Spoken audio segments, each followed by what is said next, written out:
J'ai toujours aimé l'école parce que l'école, j'apprenais tout le temps. Et l'école, mon amour de l'école est venu en première, deuxième ou troisième année. Puis c'est pour ça que je suis convaincue que l'amour de l'école arrive très jeune, c'est-à-dire dans les premières années.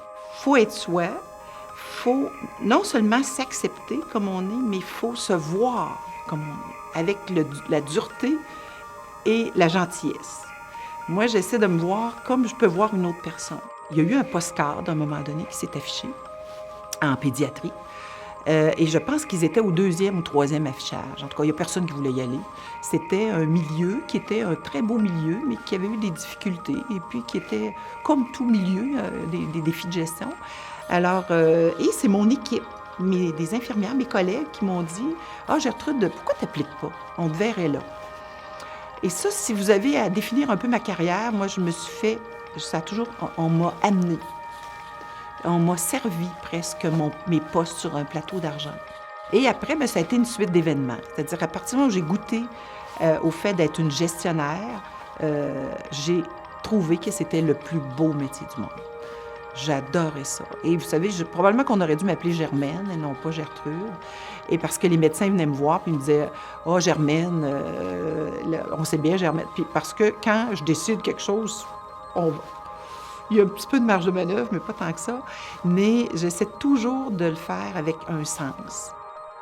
Comment passer à travers toutes les transformations du réseau de la santé, des fois des bouleversements à certains égards.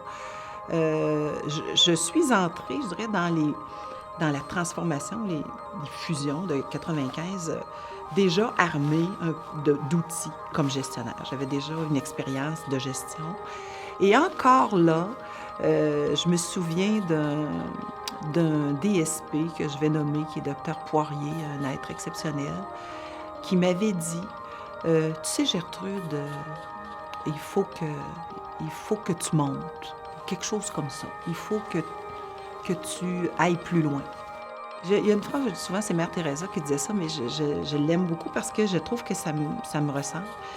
Elle dit il y a trop de gens qui veulent faire des grandes choses, puis trop peu qui se contentent de faire de petites choses à tous les jours.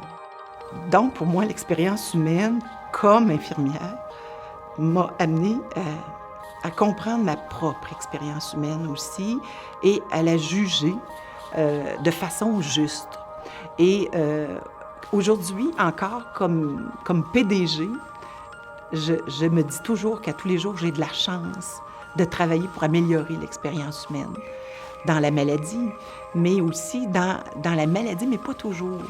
Tout à l'heure, je sortais du CERSO, là, du Centre de recherche clinique en oncologie, et juste de dire bonjour aux gens, de leur ouvrir la porte, ça aussi, ça fait partie de l'expérience humaine. L'expérience humaine, c'est pas juste de donner des soins, c'est la relation qu'on entreprend avec l'humain, l'être humain. Et j'ai une folie pour le théâtre. J'adore le théâtre. C'est quelque chose pour moi qui je dirais mon art la plus complète.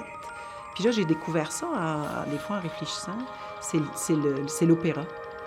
Mais j'aime me faire raconter des histoires. Et l'opéra raconte des histoires. J'adore Richard Desjardins parce qu'il raconte des histoires. Donc, j'aime le chant et le théâtre dans les histoires. Et je sais pourquoi, je pense. Mon père nous racontait des histoires quand on était petits. Ce que j'ai envie, c'est de changer le monde. C'est d'influencer. D'avoir, tant que je vais être vivante, une influence pour changer le monde. Pour moi, changer le monde, c'est d'avoir... Pour moi, tout le monde devrait avoir accès à un revenu correct, à une éducation, au fait de mettre des enfants au monde dans les meilleures conditions possibles. Si vous n'aimez pas ça, lâchez-le. Confucius a dit, si tu aimes ton travail, tu n'auras plus à travailler jamais de tes jours. Tu n'aurais plus à travailler le reste de ta vie.